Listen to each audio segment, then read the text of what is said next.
wa na'udzu billahi min syururi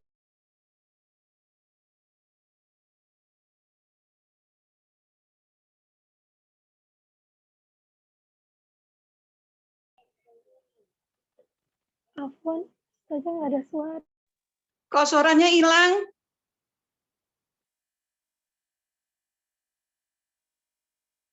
Nggak ada suaranya.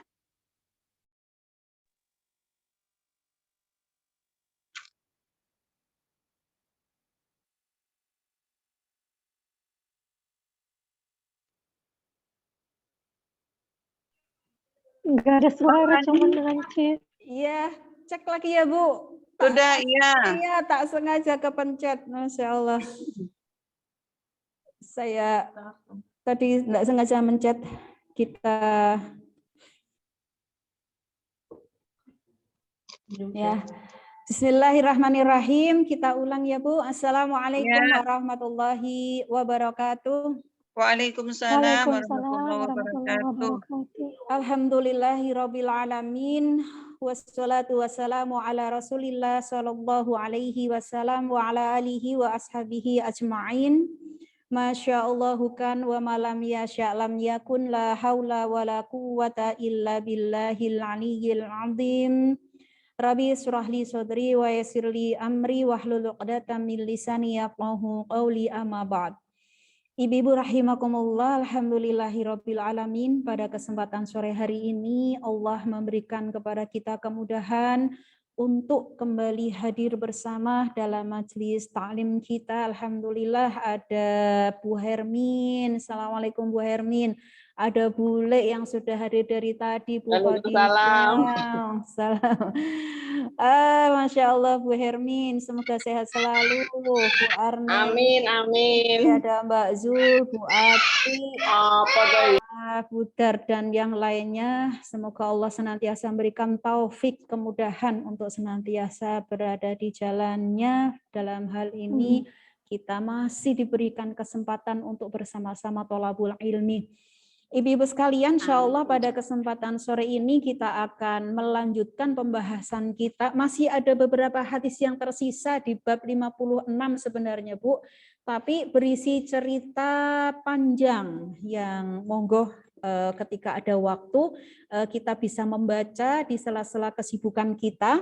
Insya Allah untuk sore hari ini kita lanjut bab berikutnya ya Bu, ya bab ke-57. Nah, kita akan bahas untuk tema yang pertama yaitu qanaah. Karena hadis kumpulan hadis di bab ini ada beberapa tema yang dibahas. Nah, tema yang pertama akan kita bahas, kita ambilkan dari 3 hadis. Yang pertama adalah tentang qanaah. Nah, semoga bisa dicari Bu untuk nomor hadisnya. Nomor masing-masing kita beda kayaknya, ada yang beda Bu. Kalau babnya sama insya Allah, bab 57. Bab 57. Ya, bab 57 kita mulai masih dari awal Bu.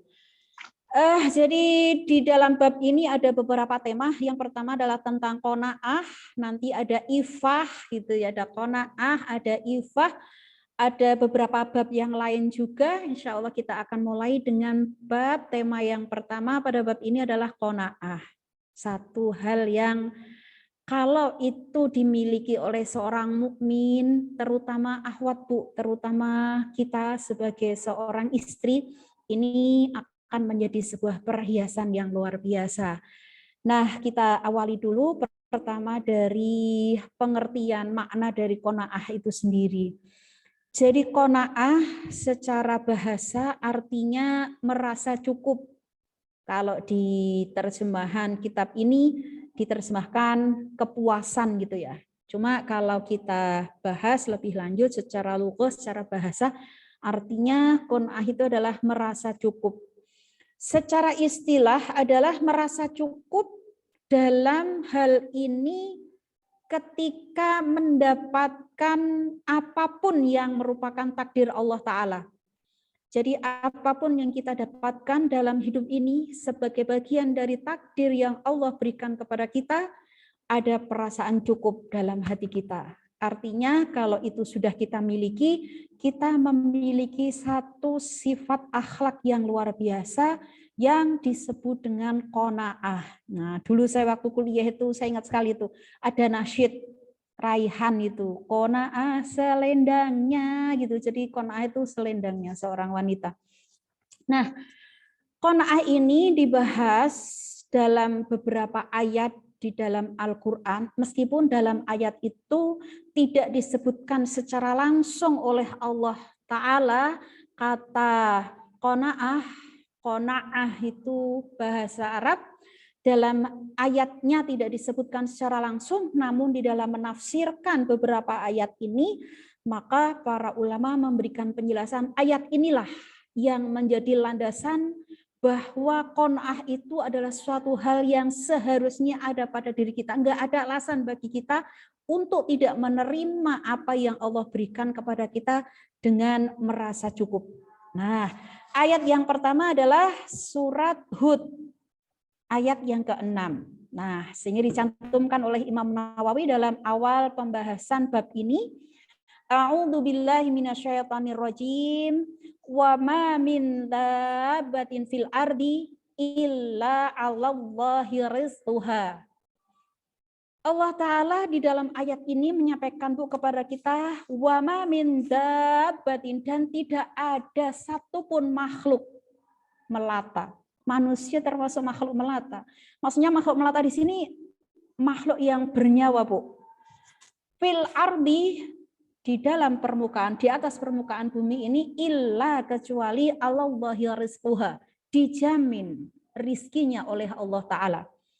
Jadi Allah Ta'ala di dalam ayat ini memberikan satu jaminan bagi seluruh makhluk yang bernyawa apapun itu, Bu, hatta cacing yang betul-betul melata, dabbah, meskipun seekor cacing, tapi Allahi rizquha, dijamin oleh Allah Ta'ala rizkinya, apalagi manusia. Nah, makanya ketika kita mentadaburi Al-Quran, satu ayat saja yang berkenaan dengan qanaah, ayat ini memang tidak menyebutkan secara langsung kata qanaah, Bu. Tapi dengan ayat ini Allah memberikan jaminan kepada kita bahwa wa ma min dabbah, dan apa saja yang merupakan makhluk bernyawa di permukaan bumi tak terkecuali manusia, pasti Allah rizqunya. Atas Allah lah rizkinya. Makanya tidak ada alasan untuk kita tidak menyadari bahwa rizki saya pasti sudah dijamin oleh Allah Ta'ala. Disinilah yang merupakan awal kita menumbuhkan perasaan qanaah di dalam diri kita masing-masing. Nah, kemudian di dalam ayat yang lain, surat Al-Baqarah 273 ya Bu ya, di awal bab ini juga dicantumkan oleh Imam Nawawi.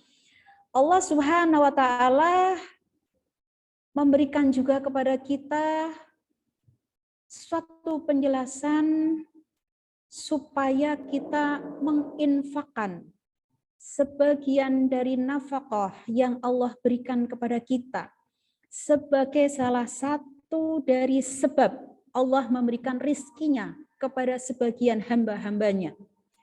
Makanya Allah sampaikan dalam ayat ini lil fuqara alladzina uhsiru fi sabilillah la yastati'una darban fil ardi. Apa yang kamu infakkan adalah untuk orang-orang fakir yang terhalang di jalan Allah, sehingga dia tidak dapat berusaha di muka bumi. Nah, jadi ada orang-orang di permukaan bumi ini yang karena kesibukannya melakukan jihad fisabilillah, sehingga waktunya habis, sehingga untuk memenuhi kebutuhan pribadinya pun, keluarganya pun terhalang, maka lil fuqara alladzina uhsiru fisabilillah ini la yastati'una darban fil ardi yahsabuhumul jahilu agniya'a minat ta'affuf.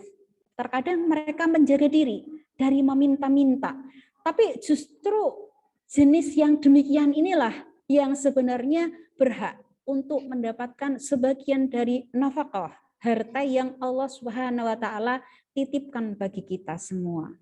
Nah, kemudian juga di ayat-ayat yang lain Allah Subhanahu wa Ta'ala memberikan kepada kita penjelasan betapa sekian banyak dari rizki yang Allah berikan kepada setiap hamba-hambanya itu adalah bagian dari jaminan Allah Ta'ala.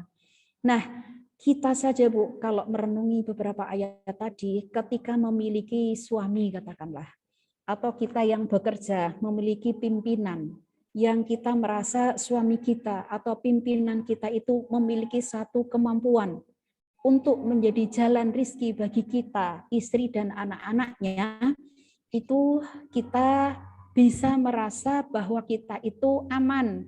Saya kebutuhannya bisa tercukupi oleh suami saya gajinya bisa mencukupi kehidupan saya, apalagi terhadap Allah Subhanahu wa Ta'ala yang maha pemberi rizki lebih dari siapapun yang berhak memberi. Maka tidak ada alasan bagi kita untuk tidak merasa qanaah, cukup dengan apa yang Allah Subhanahu wa Ta'ala berikan. Nah, itu beberapa pengantar tentang qanaah dari Al-Qur'an. Nah, sekarang kita akan bahas beberapa dari hadis, Bu. Nah, bisa dibuka ya Bu, hadis yang pertama di dalam bab ini, kalau saya nomor 522. Kemarin Bu Hermin sempat beda gitu ya Bu, bisa disesuaikan. Tapi kalau babnya sama Bu Hermin. Saya bacakan, wa an Abi Hurairah radhiyallahu an, dari Abu Hurairah, semoga Allah meridhai beliau.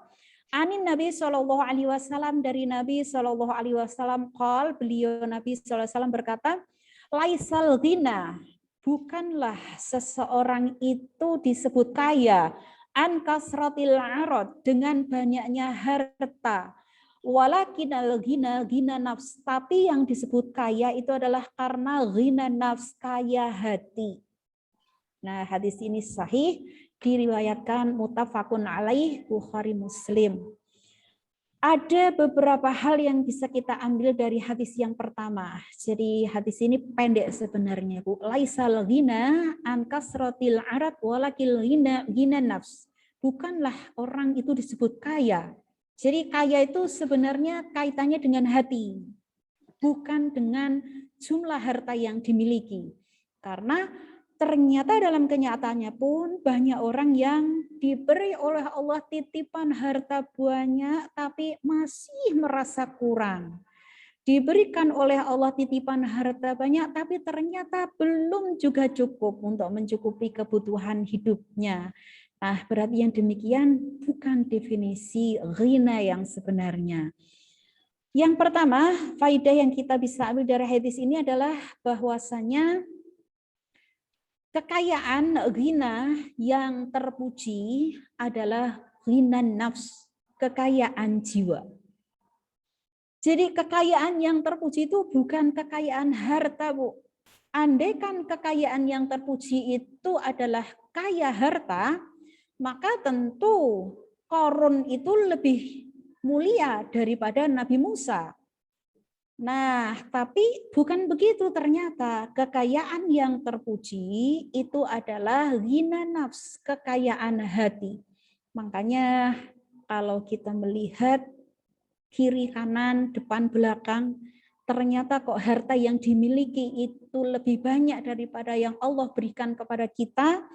Sebenarnya jika hati kita merasa bahwa dia lebih mulia dari saya, katakanlah, dia lebih bahagia dari saya kok belum bisa seperti dia misalnya, ini kita perlu berhenti sejenak. Berhenti sejenak untuk kembali melihat sebenarnya yang membuat diri kita mulia itu apa gitu. Dan memang demikianlah sifat manusia, Bu. Makanya kita bisa melihat salah satunya di dalam surat Al-Fajr ya Bu ya. Gimana bunyinya Bu?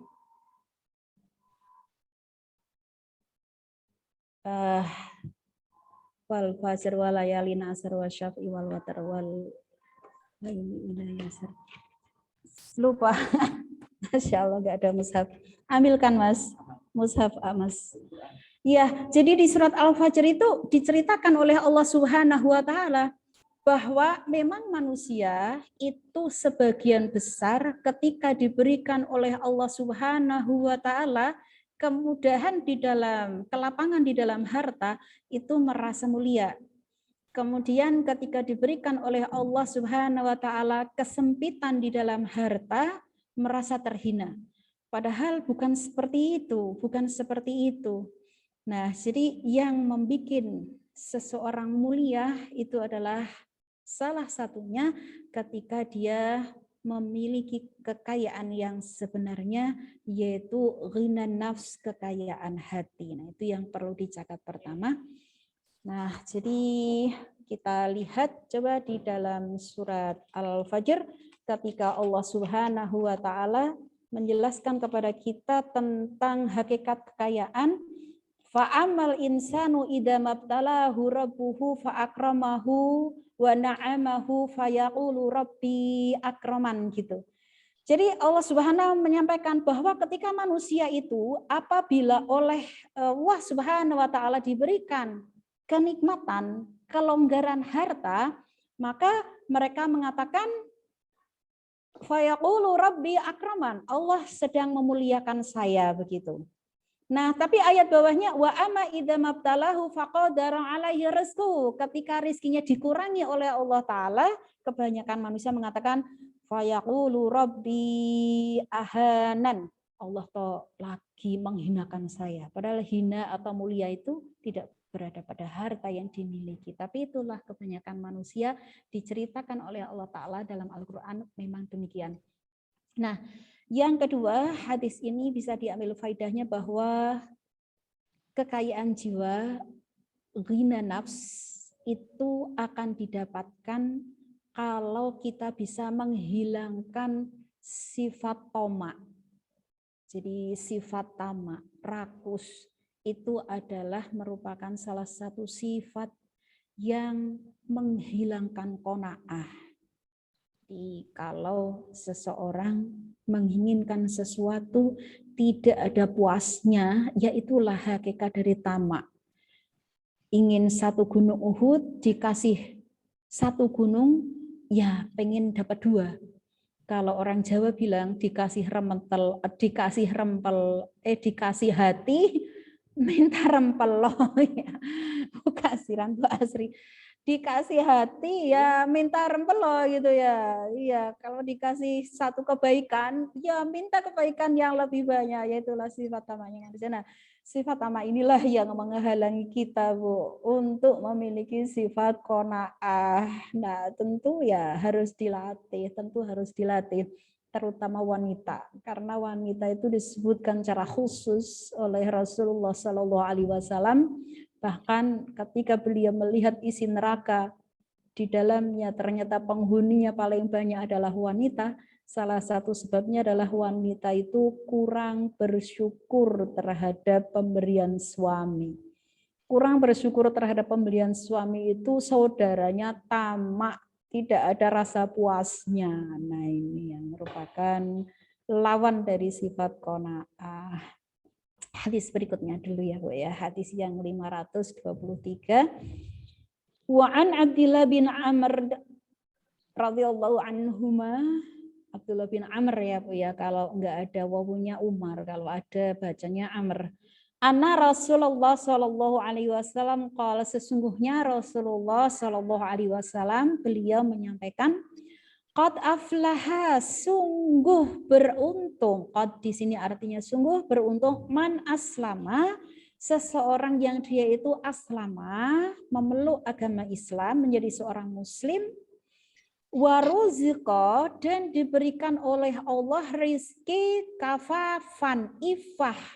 Ifah itu aslinya artinya menjaga diri, menjaga kehormatan diri.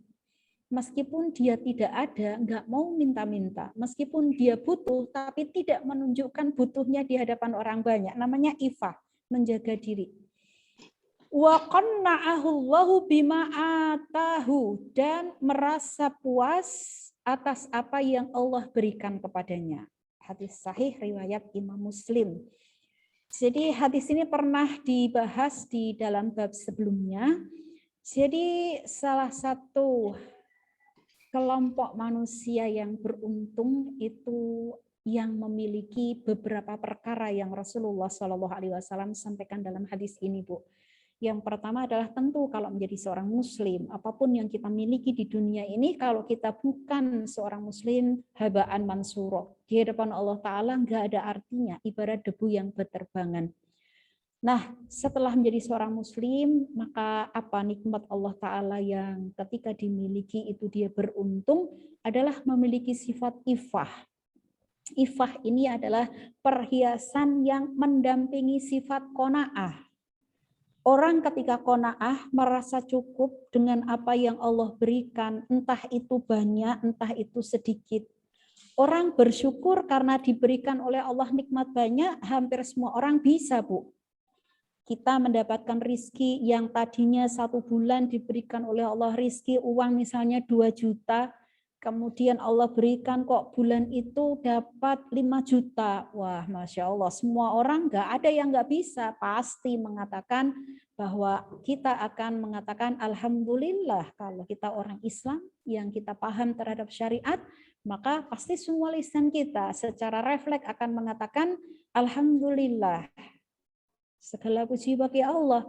Tapi ketika kita mendapatkan lebih kecil dari apa yang biasa kita dapatkan, biasanya dapat 2 juta ini, biasanya dapat sekian juta, ternyata hanya Allah berikan separuhnya, kadarnya Allah berikan hanya 1/4-nya, maka yang diterima ini terkadang tidak kita anggap sebagai nikmat tadi. Makanya ketika seseorang hilang qanaahnya, otomatis di situ juga berimbas hilang rasa syukurnya. Orang yang hilang rasa syukurnya akan berimbas tidak ada rasa qanaah pada dirinya. Nah, yang demikian itu tentu akan menjaga seseorang dari meminta-minta. Nah, menjaga diri dari meminta-minta ketika kita diberikan oleh Allah rizki berapapun, itulah yang disebut dengan ifah. Merasa cukup dengan memelihara diri dari meminta-minta. Kemudian qanaah. Qanaahullah, Allah berikan kepadanya qanaah tadi ya, merasa cukup. Makanya ada seorang ustadz ya Bu ya, siapa ya, Ustadz Hakim kelihatannya tuh pernah menyampaikan, kalau saya mah gitu kan bahasanya beliau ya, yang penting kalau butuh ada gitu ya. Kalau saya mah yang penting kalau butuh ada, nggak usah punya mobil nggak apa-apa, tapi kalau butuh mobil ada gitu ya. Nggak punya ini itu, tapi kalau pas butuh ada gitu ya. Nah itu butuh apa aja ada gitu ya. Kalau kita butuh, insya Allah Allah akan berikan ketika kita memang yakin.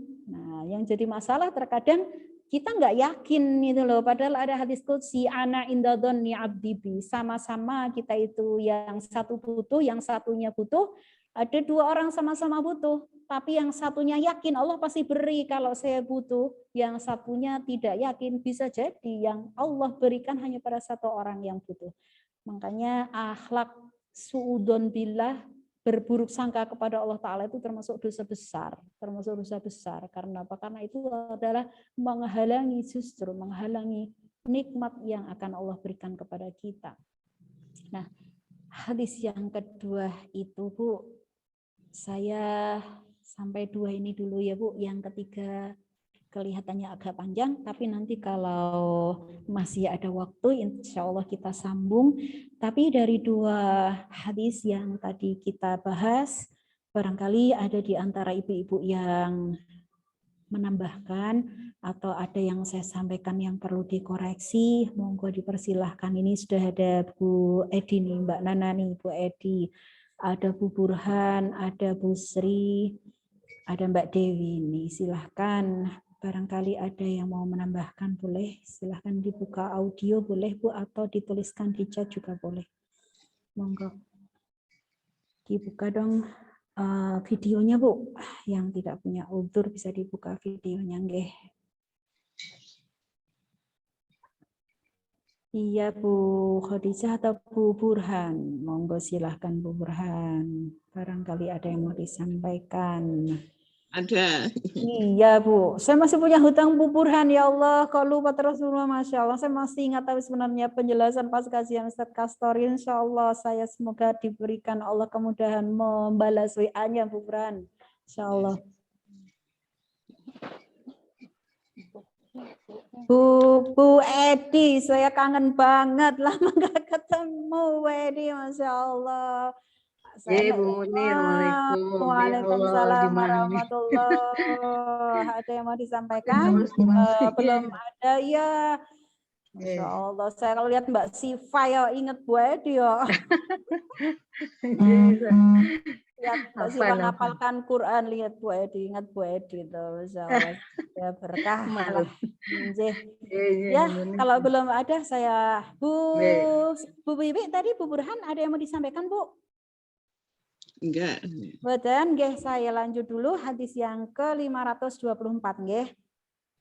Ini agak panjang tentang suatu cerita peristiwa yang terjadi pada Rasulullah Shallallahu Alaihi Wasallam.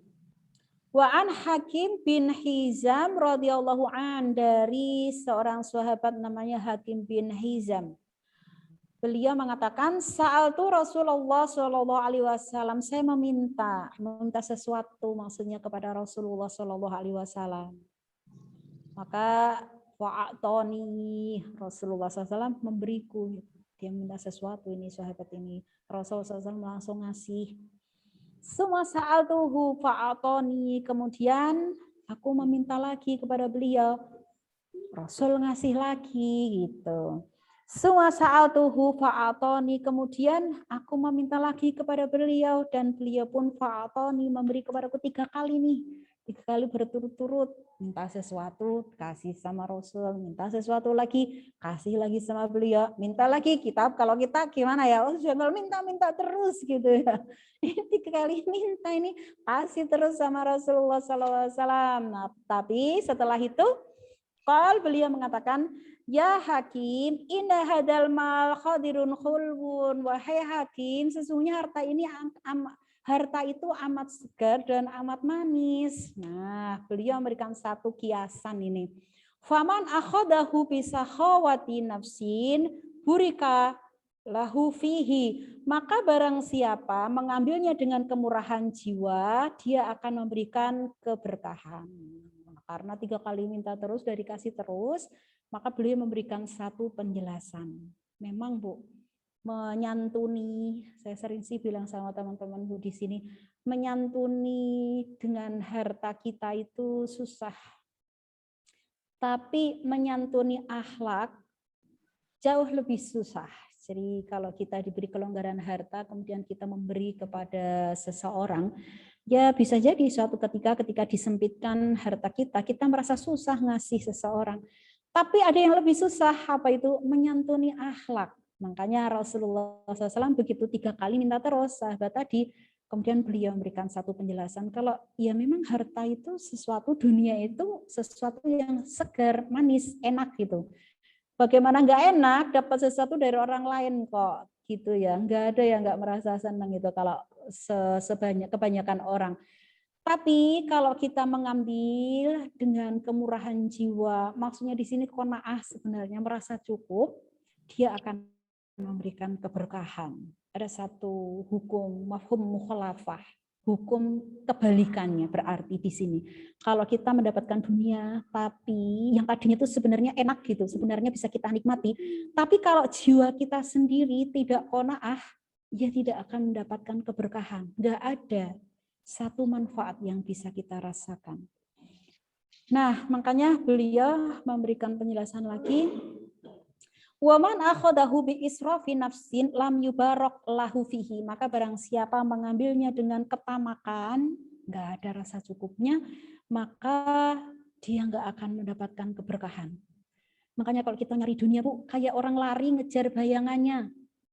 Bayangan dikejar, sekencang apapun kita lari, bayangan nggak bakalan bisa kita tangkap gitu.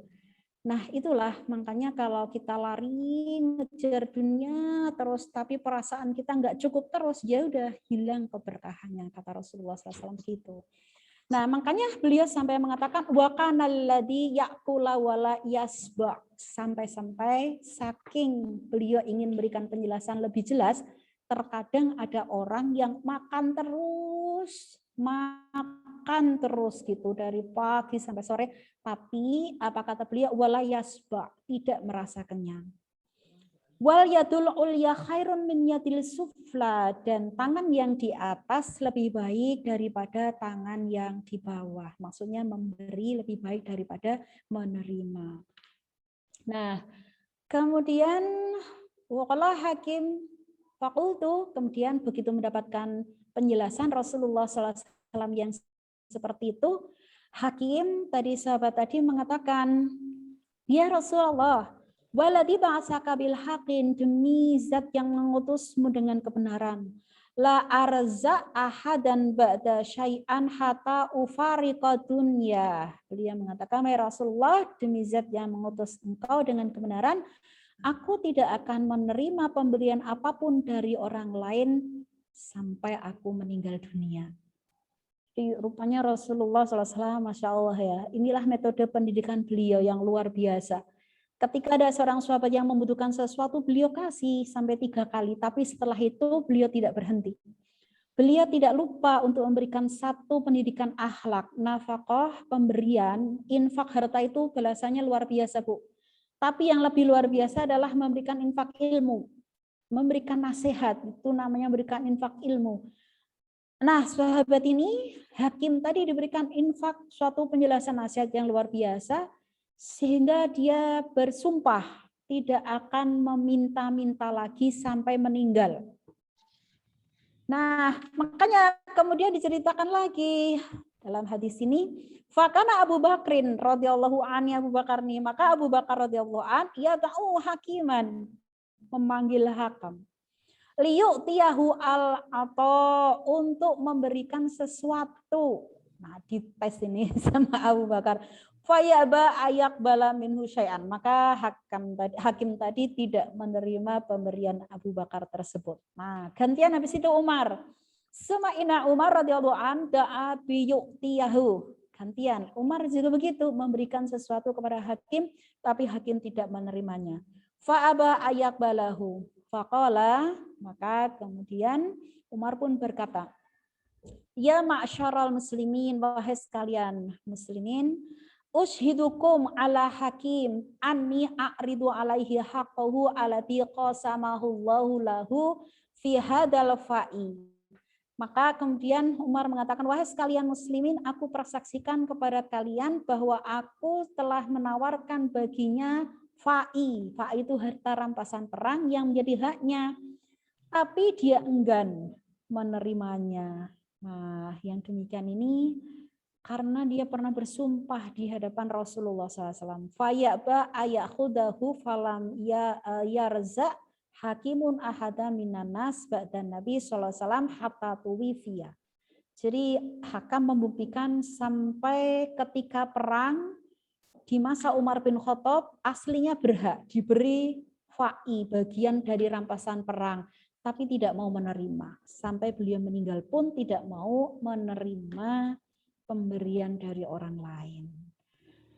Ini adalah hadis yang menjelaskan tentang sifat ifah yang dimiliki oleh seorang sahabat namanya Hakim bin Hizam.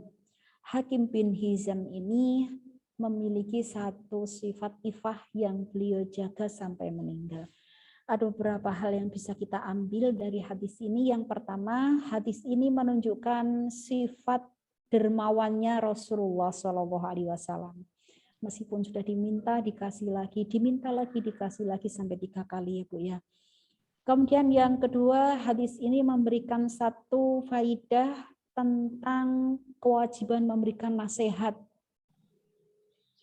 Jadi tadi kita ketika memberikan bagian dari harta kita penting, tapi satu hal yang juga sangat penting adalah memberikan nasihat ketika kita melihat ada saudara kita yang ternyata kurang sesuai dengan syariah.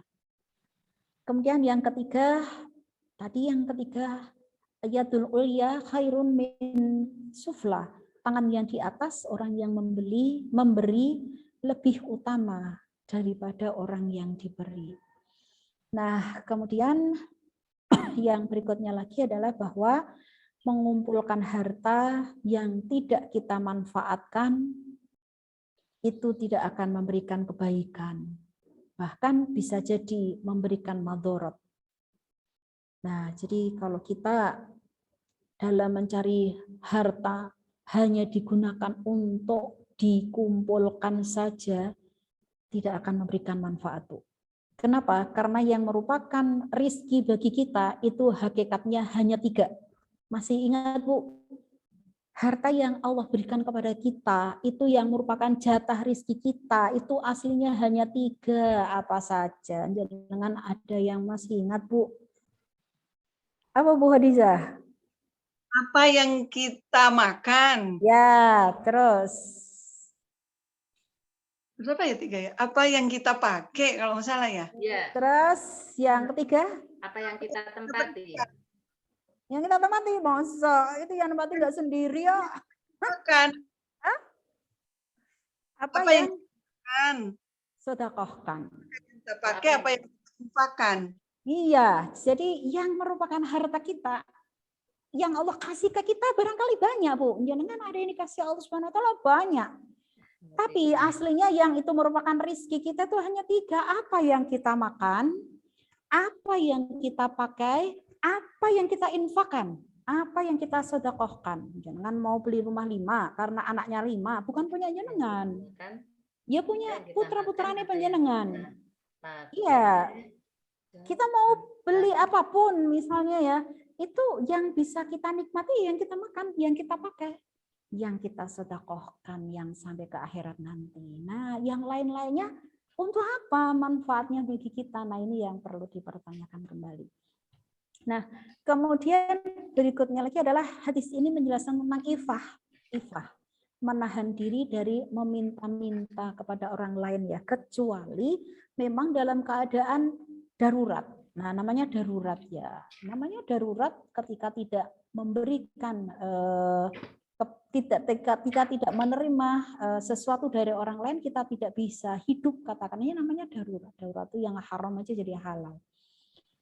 Kemudian berikutnya lagi adalah hadis ini menunjukkan tentang sifat sidiknya Al-Hakim bin Hizam, sifat menepati janjinya beliau.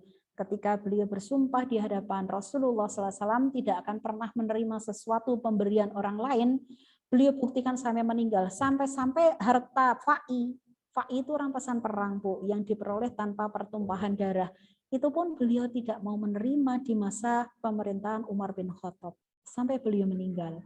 Nah, berikutnya lagi adalah disunahkan mempersaksikan jika ada sebuah harta yang harusnya diberikan pada seseorang karena itu haknya, tapi orang itu menolak. Nah, jadi ini supaya apa? Supaya di belakang hari tidak menimbulkan satu madorot. Entah itu pertengkaran, entah itu rebutan, dan sebagainya.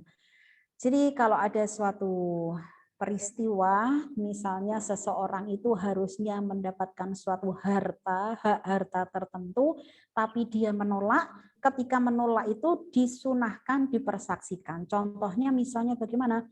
Misalnya ada orang yang dapat hadiah, tapi orang itu tidak mau menerima hadiah itu. Maka ketika dia tidak mau, yang mau memberikan hadiah ini harusnya mengambil orang untuk saksi. Supaya di belakang hari tidak terjadi masalah. Termasuk ketika ada seorang yang berhak mendapatkan harta waris, tapi dia merelakan untuk diberikan pada entah itu saudaranya yang lain, atau malah disodakohkan, misalnya kan boleh disodakohkan baik atas nama orang yang mendapatkan tadi atau atas nama bapaknya atau ibunya yang meninggal, diperbolehkan, Bu. Tapi disunahkan jika itu terjadi ada saksi. Nah, saksi ini supaya ketika terjadi masalah di belakangnya bisa dihadirkan. Nah, itu bagian dari sunnah. Biasa memang dalam Islam ketika ada satu muamalah yang melibatkan lebih dari satu orang dan itu tidak secara tunai, maka disunahkan ada saksi. Nah, itu beberapa hal yang bisa kita ambil. Ada satu chat dari Bule, saya bacakan ya Bule ya. Assalamualaikum, mohon izin bertanya, untuk menjaga sifat qanaah dengan jalan menata hati seperti apa apa ya Ustazah gambarannya? Masya Allah, Bule kalau bertanya dahsyat toh. Ya Bule, jadi bagaimana sih supaya kita ikhtiar sehingga bisa qanaah, merasa cukup dalam hidup kita itu ada beberapa yang bisa kita latih memang Bu. Saya panjenengan termasuk semoga diberi Allah taufik kemudahan untuk berlatih. Yang pertama adalah senantiasa bersyukur. Karena syukur inilah pintu qanaah yang tidak bisa ditawar. Susah bagi orang yang tidak punya rasa syukur untuk bisa merasa cukup. Bersyukur terhadap seluruh nikmat Allah Ta'ala kibaron au saghiron, baik nikmat Allah yang besar atau nikmat Allah yang kecil. Saya pernah punya santri Bu, uminya luar biasa. Saya ngeliatin aja gitu, tapi aduh saya jadi tertohok juga ya, wah majleb gitu. Suatu ketika ada santri saya yang biasa kan anak kecil kalau bawa bekal, temennya kebetulan kok bekalnya habis begitu. Nah, temennya yang bekalnya habis ini minta sama temennya yang satu. Nah, tapi kan namanya anak-anak. Nah, ketika dimintain itu dikasihnya secuil banget itu. Jadi dia itu si anak yang punya bekal, bekalnya masih utuh sebenarnya ya. Jadi kalau dikasih separuh kayak atau sepertiga atau seperempat itu sebenarnya nggak masalah. Tapi dicuilkan kecil gitu, dikecualkan kecil, habis itu dikasihkan di tangannya begitu. Nah, itu berbarengan dengan itu ibunya datang di belakangnya. Apa komentar ibunya? Alhamdulillah gitu. Saya makjub juga itu, ya Allah, banyak di antara kita yang kalau ada temennya yang diminta oleh anak kita dikasih sedikit merasa terhina gitu, merasa dimintain gitu aja gitu. Tapi ibu tadi langsung pegang anak tangannya anaknya tuh dipegang di belakangnya, langsung mengatakan alhamdulillah gitu, sambil mengucapkan alhamdulillah gitu. Artinya si ibu itu ingin mengajari bahwa sekecil apapun itu dikasih sama temannya, ya itu harus disyukuri gitu. Nah, ini adalah pelajaran yang luar biasa sebenarnya. Kadang anak-anak kita nggak semuanya punya. Apalagi nyon sewu, anak-anak yang terbiasa kalau meminta sesuatu selalu langsung dipenuhi. Jadi ini akan menimbulkan sifat tamak. Ada yang kalau minta A langsung kasih, minta B langsung kasih, sampai ibunya kaki jadikan kepala, kepala jadi kaki. Yang penting yang diinginkan anaknya terpenuhi ya. Na'udzubillah mendalik. Yang begini ini akan menimbulkan sifat tamak pada anak. Tapi anak biarlah tahu bahwa semua itu butuh proses. Alhamdulillah si ibu dengan manisnya mengajarkan anaknya bersyukur. Nah ini belajar senantiasa bersyukur dalam setiap keadaan ini bagian dari pintu qanaah. Yang kedua, hidup sederhana. Apa toh sebenarnya definisi sederhana? Dalam bahasa Indonesia sebenarnya hidup sederhana itu sudah ada dalam satu kalimat. Tidak besar pasak daripada tiang. Tidak lebih banyak belanjanya daripada pendapatannya. Jadi seperti apapun modelnya hidup seseorang, tapi kalau yang dibelanjakan lebih banyak daripada yang diterima, namanya bukan sederhana. Jadi definisi sederhana yang paling kontekstual itu adalah tidak besar pasak daripada tiang. Itulah definisi sederhana yang sifatnya universal. Kemudian yang ketiga, kita bisa qanaah kalau kita bisa menghargai apapun yang Allah berikan kepada kita dengan husnudon billah. Dengan menjaga sikap senantiasa berbaik sangka kepada Allah Ta'ala. Nah, ini adalah salah satu yang bisa kita lakukan ketika salah tiga ya Bu, bukan salah satu tadi ya, salah tiga yang bisa kita lakukan supaya kita memiliki sifat qanaah, senantiasa bersyukur dengan nikmat kabiran al-saghiran, besar maupun kecil yang kita terima dari Allah. Yang kedua adalah senantiasa hidup kita tidak besar pasak daripada tiang. Kemudian yang ketiga adalah senantiasa husnudon. Husnudon itu adalah salah satu ikhtiram, pemuliaan kita kepada Allah Ta'ala. Jadi kalau kita kok sama Allah Ta'ala tok suudon, waduh ini mesti selanjutnya adalah pengen ngatur Allah, ya Allah seharusnya saya dikasihnya nggak segini ya Allah, emang kita siapa itu ngatur-ngatur Allah Ta'ala. Nah itu mungkin bule yang bisa saya sampaikan, semoga bisa bermanfaat ya bule ya. Nah ini ada dari Bu Arneli nih, doa untuk bisa jadi qanaah dan ifah. Ada Bu, gimana? Ada yang hafal Bu? Allahumma inni as'alukal.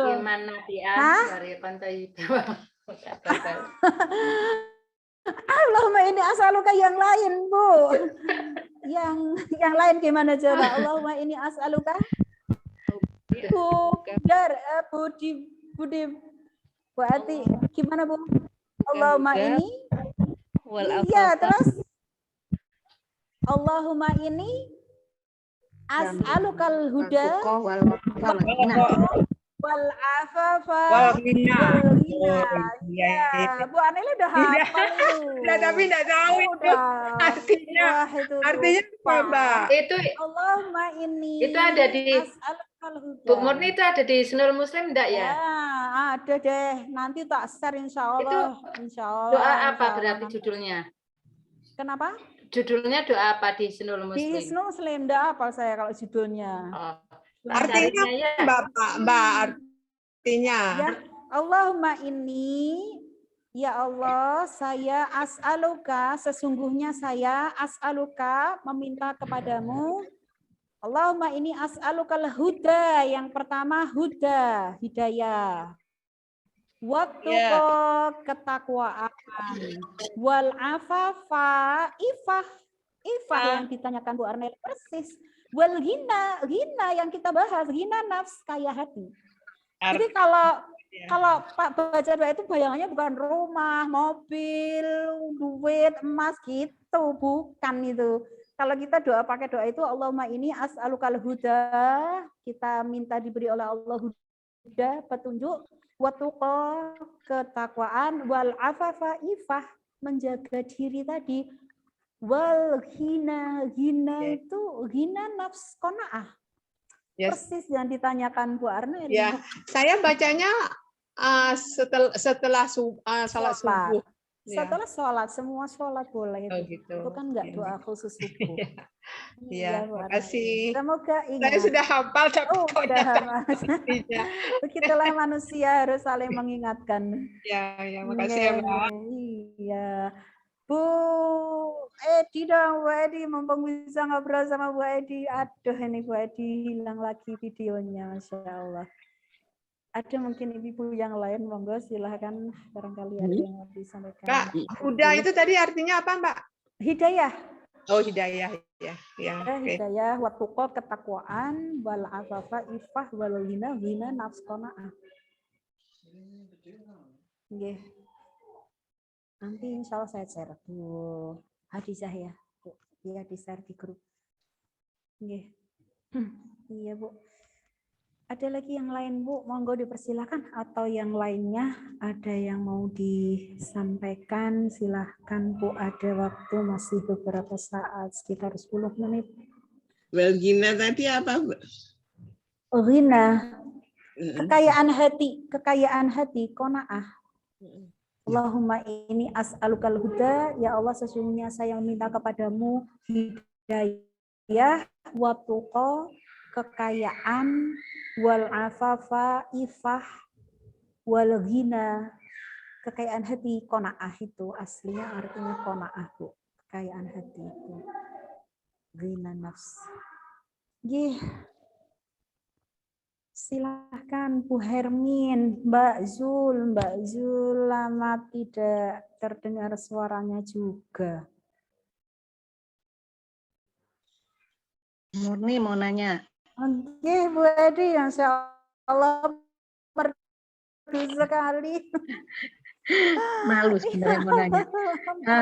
Tadi Bu Murni. Lah, iya Bu Edi.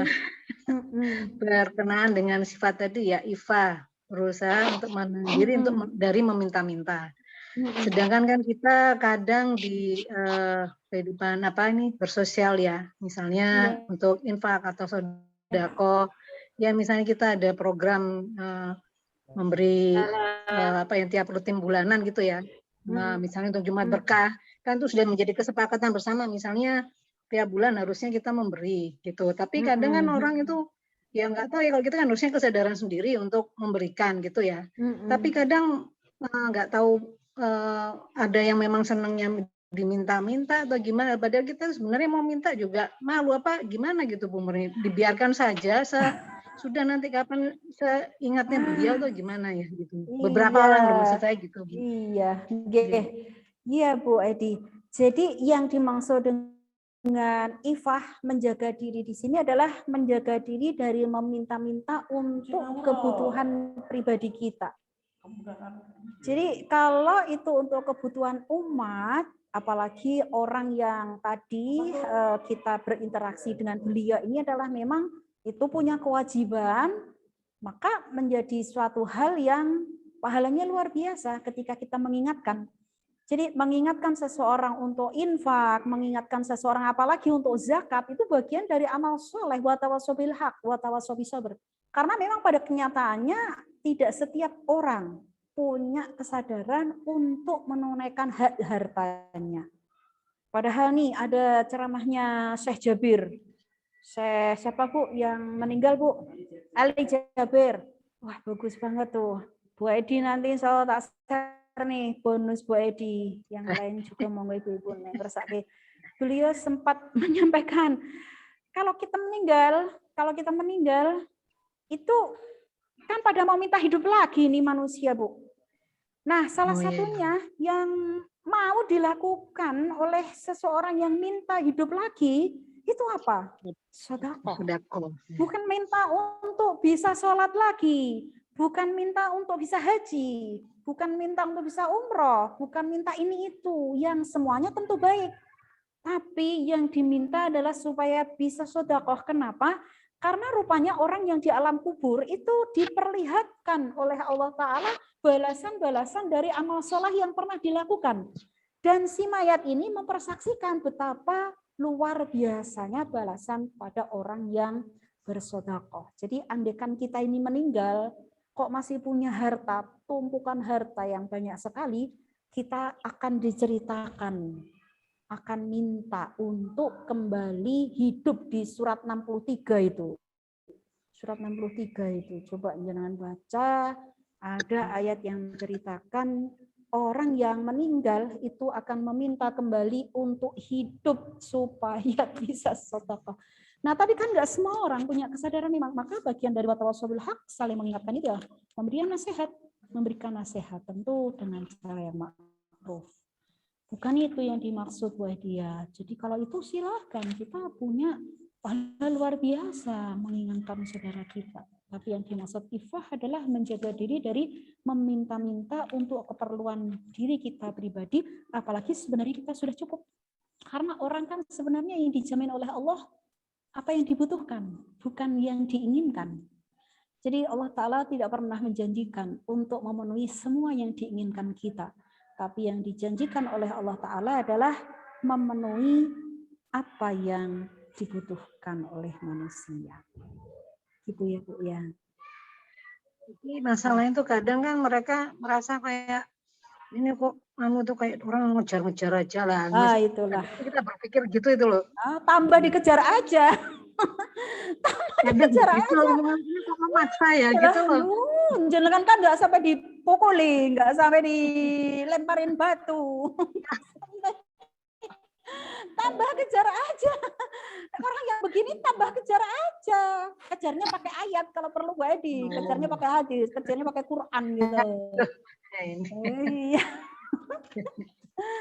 Gitu ya Bu Edi ya. Jazakallahu khair. Penjelasannya sudah.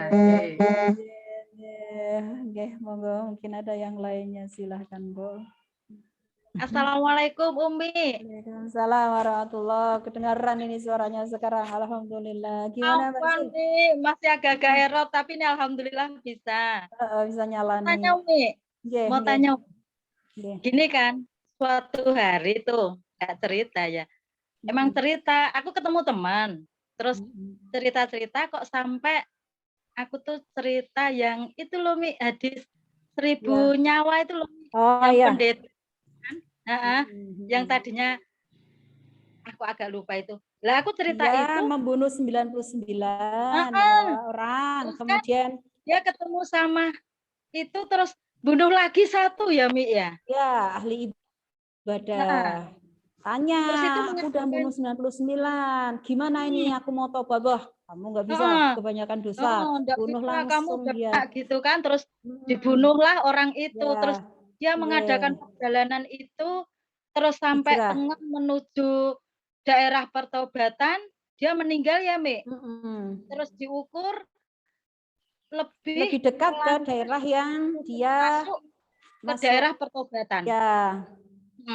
Dan akhirnya sama Allah dimasukkan surga ya Mi. Nah, aku cerita seperti itu. Lah kok tanggapannya gini Mi, ya wes aku tak berbuat dosa yang banyak. Kan aku harus berbuat jelek-jelek sih, bar kuwi aku arep tobat. Lah, terus Ya saya otomatis Allah.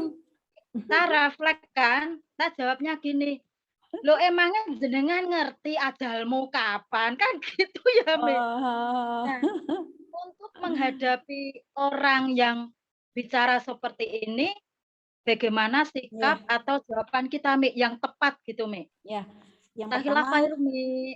iya, tentu dengan doa yang pertama Mbak Zul. Yang pertama tentu dengan doa.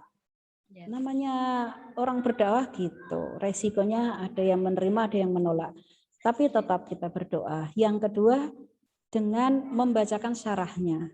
Itulah salah satu kesalahan kita dalam memahami agama ini adalah, ya Qur'annya sama, hadisnya sama, tapi dipahami dengan pemahaman yang tidak pas. Tidak sesuai dengan pemahaman ahlul ilmi.